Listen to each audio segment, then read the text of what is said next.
நடிகர் தனுஷ், ஐஸ்வர்யா ரஜினிகாந்தின் 18 வருட திருமண பந்தம் முடிவுக்கு வந்திருக்கிறது. இருவருக்கும் சட்டப்படி விவாகரத்து வழங்கி சென்னை குடும்ப நல நீதிமன்றம் தீர்ப்பளித்திருக்கும் நிலையில் இதுகுறித்தான ஒரு செய்தி தொகுப்பு உங்கள் பார்வைக்கு. 2 வருடங்களுக்கு முன் தாங்கள் இருவரும் ஒருவரை ஒருவர் பிரிவதாக இணையத்தில் அறிவித்து ரசிகர்களை அதிர்ச்சியுற செய்திருந்த நடிகர் தனுஷும் ஐஸ்வர்யா ரஜினிகாந்தும் தற்போது முறைப்படி விவாகரத்து பெற்று தங்களின் பந்தத்தை முறித்துக் கொண்டிருக்கின்றனர்.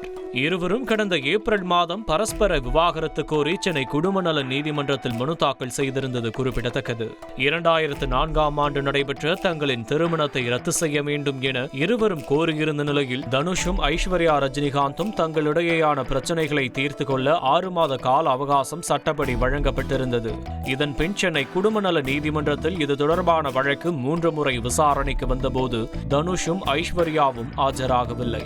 இந்நிலையில் கடந்த நவம்பர் 21ஆம் தேதி விசாரணையின் போது ஆஜரான இருவரையும் நீதிபதி தனித்தனியே பேசி முடிவெடுக்க அறிவுறுத்தியிருந்தார். சிறிது நேர பேச்சுவார்த்தைக்கு பின்னர் வந்த இருவரும் தங்களுக்கிடையேயான தீர்க்க முடியாத பிரச்சனைகளால் மீண்டும் சேர்ந்து வாழ விரும்பவில்லை எனவும் ஒருவரை ஒருவர் பிரிவதில் உறுதியுடன் இருப்பதாகவும் தெரிவித்திருந்தனர். இந்த சூழ்நிலையில்தான் தனுஷ், ஐஸ்வர்யா ரஜினிகாந்த் தம்பதியின் 18 வருட திருமண பந்தத்திற்கு முற்றுப்புள்ளி வைத்து விவாகரத்து வழங்கி உத்தரவிட்டிருக்கிறது சென்னை குடும்ப நல நீதிமன்றம். சட்டப்பூர்வமாக விவாகரத்து பெற்று இருவேறு திசையில் தங்களுக்கான பாதையில் பயணிக்க இருக்கும் தனுஷ், ஐஸ்வர்யா ரஜினிகாந்த் ஜோடிக்கு 2 மகன்கள் இருப்பது குறிப்பிடத்தக்கது. தந்தி டிவி செய்திகளுக்காக செய்தியாளர் சுரேஷ். செய்திகளை உடனுக்குடன் தெரிந்து கொள்ள உடனே சப்ஸ்கிரைப் பண்ணுங்க.